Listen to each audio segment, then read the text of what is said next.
네, 안녕하세요. 김원장의 인사이트입니다. 어제 테슬라 증시가 좀 많이 내렸어요. 뭐 테슬라만 내린 게 아니고 뉴욕 증시 전체가 내렸는데 테슬라가 한 5.9% 정도 내리면서 지금 뭐 시장 전체가 좋지 않은 가운데서 테슬라도 내일 새벽 우리 시간으로 5시 실적 발표를 앞두고 지금 긴장하고 있습니다. 지금 테슬라에 대해서 어떤 얘기가 있고 앞으로 내일 실적 발표에서는 어떻게 나올 것인지 가능성에 대해서 두루두루 살펴보도록 하겠습니다. 일단은 뭐 지금 시장 상황은 뉴욕 증시가 많이 내린 거는 트럼프가 파월을 공격을 했어요. 트럼프가 파월을 공격하면서 어제 증시가 굉장히 나빴었거든요. 트럼프 대통령이 연방준비제도 이사회 의장 제롬 파월을 향한 압박 캠페인을 강화했습니다. 트럼프는 트루스 쇼트에서 파월을 큰 패배자라고 칭하며 금리를 즉시 낮추지 않으면 미국 경제가 둔화될 수 있다고 경고했습니다. 아니 본인이 관세를 무리하게 정책을 펼쳐서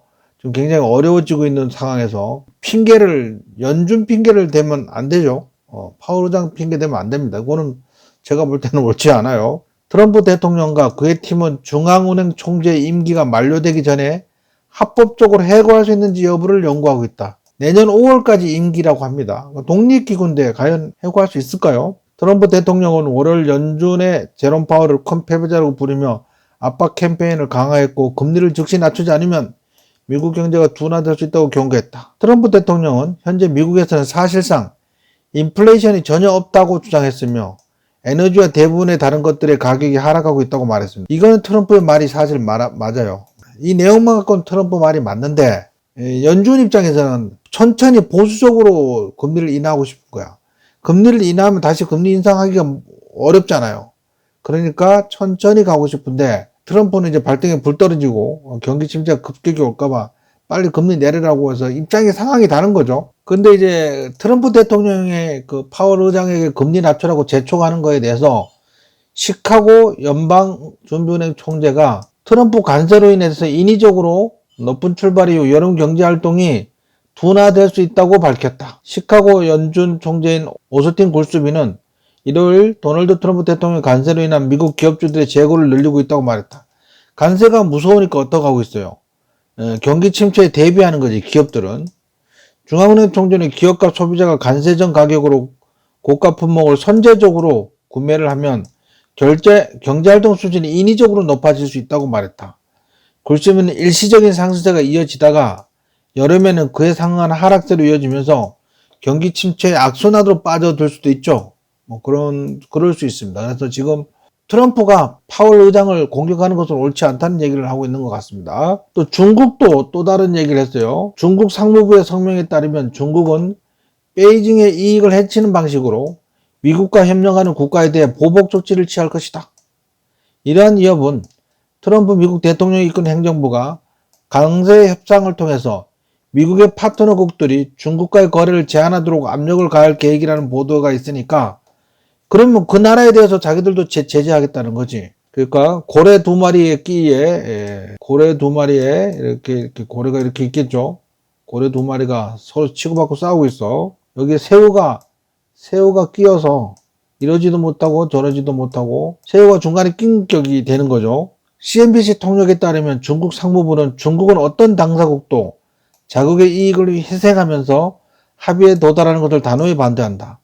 만약 이런 일이 발생한다면 중국은 이를 용납하지 않을 것이며 단호하게 상응하는 대응 조치를 취할 것이다. 쉬운 말로 미국 편 들지 말아라 이 얘기 같은데 완전히 엄마가 좋아 아빠가 좋아 이런 입장인가요? 하나 선택을 하라면 해야 되겠지. 트럼프의 공격으로 연준의 독립성이 위협받아서 달러화가 3년 만에 최저치를 경신했다. 달러는 전반적으로 급락했다. 스위스 프랑 10년 만에 최고치 경신, 유로화 1.15달러 돌파. 유럽 시장은 부활절 월요일로 휴장을 했다. 그래서 달러가는 하락하니까 상대국 통화들은 올라간 거죠.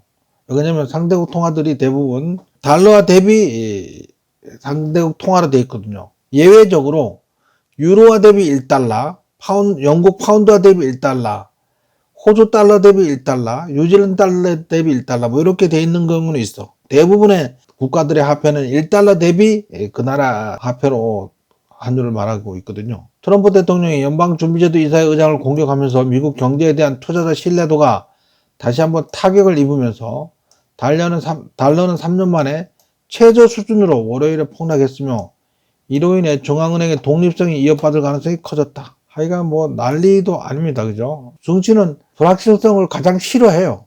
불확실성을 가장 싫어하는데 트럼프가 워낙 공격적으로 나서고 있으니까 무역 전쟁을 하려면 한 국가씩 한 놈씩 피하지, 한 놈씩. 하나씩 굴복시켜야지. 일시에 막 이렇게 난리치면, 그죠? 요 직전에 올려드린 영상에 의하면, 아크 인베스트먼트에서 낸 리포트에 근거하면은, 그죠? 이렇게 압도적으로 강하게 푸시를 하면, 결국은 각 국가의 비관세 장벽들이라든지, 각 국가의 산업을 보호하려고 벽을 세우고 있는 완전 관세가 다 허물어진다는 거지. 관세뿐만 아니고 비관세까지. 그러면 결국은 전 세계적으로 경제가 굉장히 크게 성장할 거 아니냐, 미국은 더 좋을 거 아니냐, 뭐 이렇게 리포트를 낸 거를 영상을 올려드렸습니다. 뭐 그게 일리가 있는 것 같긴 해. 결과는 지나봐야 알아요. 항상 결과는 어떤 정책을 펼치고 나서 예상치 못한 쪽으로 결과가 막 튀어가는 경우도 있을 수 있거든요. 예상한 대로만 꼭 가는 게 아니고 반대의 경우로 가는 것도 있어. 어쨌든 지금은 뭐 그럴 가능성도 있다라고 캐시우드는 그렇게 말했던 거죠. 테슬라 실적 발표 직전 불안한 거래로 하락세를 보이며 S&P 500 지수에서 가장 큰 하락세를 보였다고. 뭐 그럴 것도 없어. 왜 그러냐면 엔비디아 4.5% 내리고 테슬라 5.9% 내렸어. 뭐 그게 그거잖아요. 그죠?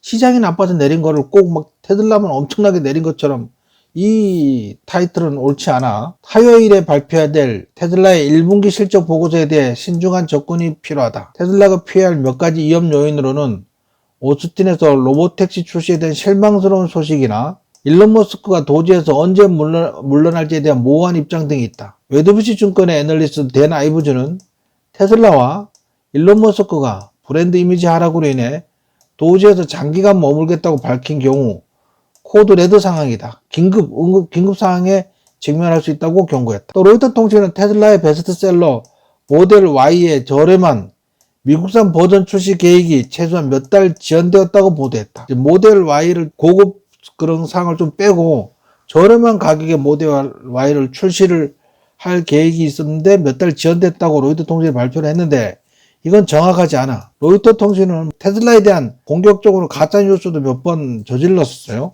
그래서 요거는 뭐 정확하진 않습니다. 월가에서는 바클레이즈가 테슬라의 목표 주가를 펀더멘털 약세로 $275로 하향 조정했다.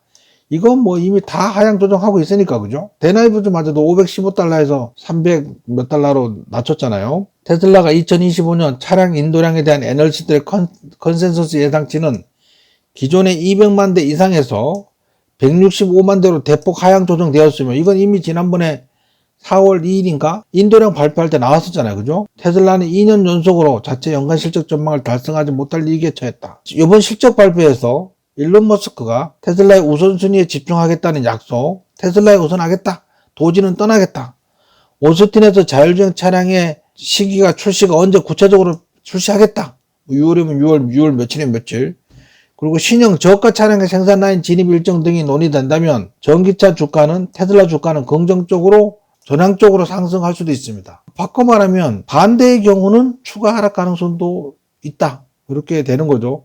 사실 좀 조마조마합니다. 테슬라 주가 1분기 실적 앞두고 매출 급락, 머스크의 도지 역할 주목, 이렇게 해서 앞에 나온 얘기를 뭐 다 같은 얘기입니다. 테슬라는 월요일 5.8% 하락했다. 오늘 저녁 장마감을 발표된 1분기 실적 발표가 눈앞에 다가온 가운데 일론 머스크가 워싱턴 DC에서 테슬라 사무실로 복귀하는 것과, 복귀해야 되겠죠. 복귀 안 하면 안 돼. 응? 테슬라가 곧 출시할 저가 전기차 현황에 대한 의문이 제기되면서 요거는 이제 아래까지 해요. 그죠? 많이 하락했는데 어쨌든 요번에 좀 잘 해결되기를 바랍니다. 자, 머스크의 반발과 경쟁으로 수요 감소 후 테슬라 저렴한 전기차와 로보택시가 주문받는다. 요 내용이 좀 잘 썼더라고요. 저렴한 차량 출시는 될까? 로보택시 계획은 예정대로 진행될까? 6월 달에. 요거에 가장 큰 포인트죠. 저렴한 차량은 발표하기 쉽지 않을 텐데 로보택시는 뭐 말할 것 같아요. 저가형 테슬라가 모멘텀을 반전시킬 수 있는 유일한 요인이 될지도 모릅니다. 만약에 저가형 모델이 5, 6월 달이 아니더라도 8월 달에 출시하겠다. 일정을 못을 박으면 돼. 7월이나 또 8월 달에 출시하겠다. 일정을 못을 박으면 기대감이 정신이 올라. 근데 이제 아직 뭐 하반기로 뭐 뚜뚜미지근하면 좀 어렵죠. 근데 이제 일론 머스크가 테슬라 주가에 대해서 항상 신경을 쓰고 있었기 때문에 이번에도 신경 쓰는 발언을 할 것으로 그렇게 보여집니다. 만약 모델 Y의 뼈대만 남는 버전으로 끝난다면, 제대로 발표가 안 된다면 이런 중요한 것들이 시장은 실망하고 테슬라 주가는 하락할 수도 있다. 일론 머스크는 이 프로젝트의 마감일을 꼭 지켜야 하고 실제로 차량을 출시해야 한다 라면서 글로벌 ETF 발행사 그래니티쉐어의 CEO 윌 린드는 말했다. 테슬라의 승승장구가 절실하다. 지금 절실하죠. 테슬라 주가가 480달러까지 갔다가 50% 이상 떨어졌으니까 매출이 급감하면서 마진도 함께 하락했습니다. 월간은 테슬라의 자동차 부문 매출 총액이 1분기에 최저치를 기록할 것으로 예상됩니다. 이 최저치는 당연하지. 저 모델 Y를 출시하면서 판매를 못했잖아요. 1월 중순부터 2월 중순까지. 이건 당연한 겁니다. 이걸 가지고 시장에서 너무 막 호들갑 떨면 안 돼. 이미 주가에 반영 다 된 겁니다. 테슬라와 엔비디아는 향후 몇 년 동안 전 세계에서 가장 파괴적인 기술 중 두 곳이 될 거라고 생각한다. 머스크는 정부를 떠나서 도지에서 한 걸음 물러나서 테슬라의 정식 CEO로 복귀해야 된다. 하요일 머스크의 실적 발표가 있을 예정이다. 대나이브주가 열받았어요. 대나이브주가 계속 막 강성적인 목소리를 계속 내고 있습니다.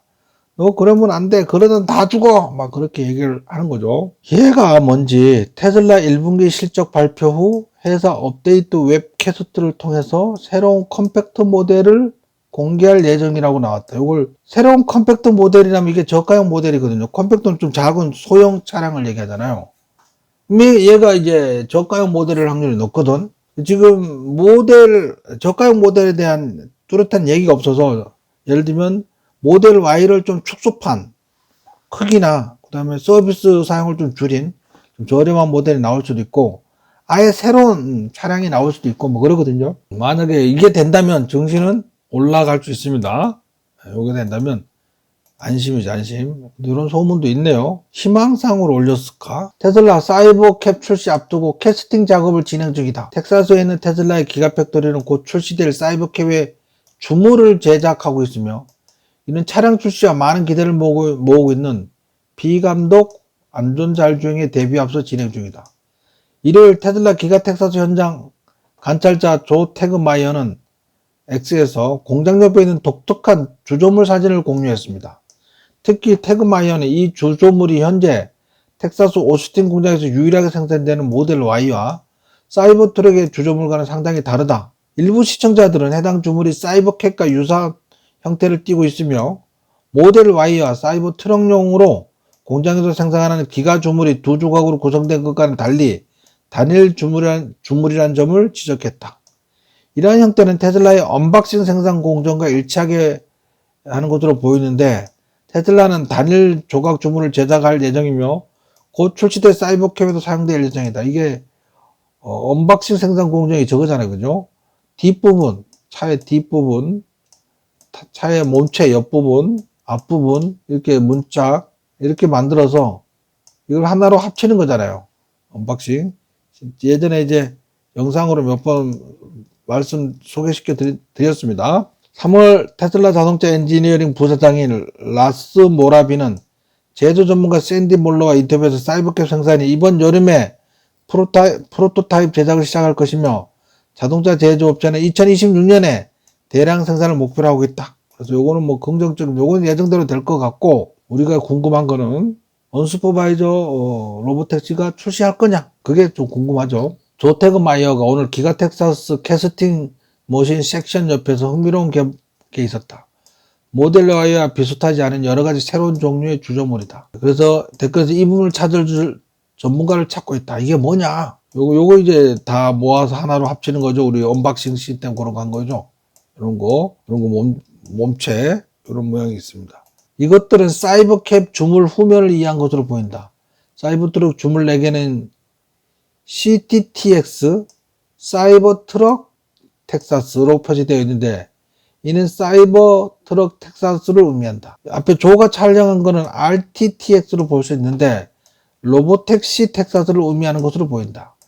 테슬라는 수개월 동안 사이버캡 생산 장비를 설치해왔다. 2달 전 공개 인터뷰에서 라스 모라비는 첫 번째 사이버캡 프로토타입 제작이 올여름 시작될 예정이며 본격적인 양산은 2026년 초에 시작될 예정이라고 밝혔다. 이미 다 밝힌 내용이네, 그죠? 그래서 요 사진이 요게 RTTX 여기 있는 요 부분이 요거를 확대한 겁니다. 요거를 확대한 게 요거야. 확대한 게 로보택시 텍사스라는 거지. 예? 요게 이제 사이버택시 텍사스면 이건 로보택시 텍사스 사이버 캡이라는 거죠. 이게 주물입니다. 좀 이게 언박싱 여러 개 해서 같이 합치는 거잖아. 그죠? 지금 막 생산하고 있는 거잖아. 사진도 잘 찍었다. 그죠? 이거 일부러 공개한 거 아닐까? 맨날 드론이 날아다니면서 텍사스 공장에 저거 하는 걸로 알고 있잖아. 촬영하는 거 알고 있잖아. 일부러 보라고 깔아놓은 거 아닐까요? 그럴 수도 있죠. 충분히 그럴 수도 있습니다. 요걸 조립하기 위한 주물로 그렇게 보여진다. 이런 얘기입니다. 자, 그래서 이제 우리 홀마스 카탈로그가 테슬라 모델 Y에 뒤따라올 것들이 뭔가 나와야 된다. 뒤따라 나와야 된다. 뭐 이렇게 얘기하니까 맞다. 일론 머스크가 그렇게 댓글을 달았어요. 그 다음에 또 인도 총리가 일론 머스크와 통화를 했으며 올해 초 워싱턴 DC에서 논의했던 주제들을 포함하여 다양한 현안에 대해 이야기를 나눴습니다.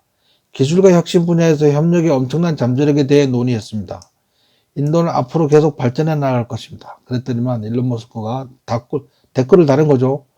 모디 총리님과 통화하게 돼 영광이었습니다. 올해 말 인도를 방문할 수 있기를 기대합니다. 이렇게 해서 인도하고 뭔가 인도에 일단 차를 팔고 공장을 짓고 배터리 공장 짓는다는 얘기도 나오잖아요. 테슬라가 인도의 필수 부품 공장에 대한 지원을 요청한 것으로 알려졌는데 테슬라는 글로벌 공급망 다각화를 추진하면서 도달 방안을 검토하기 위해서 미국 칩 제조업체 마이크론과 몬바이에서 본사를 둔 CG세미와 논의 중이다. 그래서 이렇게 됐습니다. 자, 요거는 이제 워렌 버핏입니다. 만약 주식시장이 10년 동안 문을 닫는다고 해도 기꺼이 보유하고 싶을 만큼 만족스러운 것만 사세요. 저는 그 주식은 유일하게 대번 자신있게 꼽을 수 있는 게 테슬라예요. 테슬라. 당연히 테슬라, 유일하게 테슬라만 확실하게 갖고 있어요. 그런 생각이 들어요. 지금까지 전날 증시 하락한 이유하고 그 다음에 트럼프의 관세 정책, 파월 연준 의장을 해임하려는 시도 뭐 이런 것들에서 시장이 불안감을 느끼고 있었던 것 같고요. 그 다음에 테슬라 주가가 오늘 실적 발표 이후에 방향이 정해질 거야. 그죠? 만약에 좀 악재가 나와서 주가가 좀 하락한다 치더라도 그건 일회 제한적일 거야. 이미 많이 내린 상태이기 때문에 더 많이 내리지 않아요. 오히려 악재가 나오면 적극적으로 사야 될 때고 호재가 나와서 급등하면 다행인 거고 그렇게 생각하셔야 됩니다. 만약에 우리가 예상한 대로 그림이 나오지 않아서 주가가 하락했다. 그러면 그게 바닥이야. 더 이상 안 내려가요. 이미 충분히 내렸는데 뭐. 모든 악재는 다 동원돼서 다 덮었었는데 올라갈 확률이 높습니다. 자, 이상 김 원장의 인사이트를 마치겠습니다. 다들 좋은 꿈 꾸시기 바랍니다.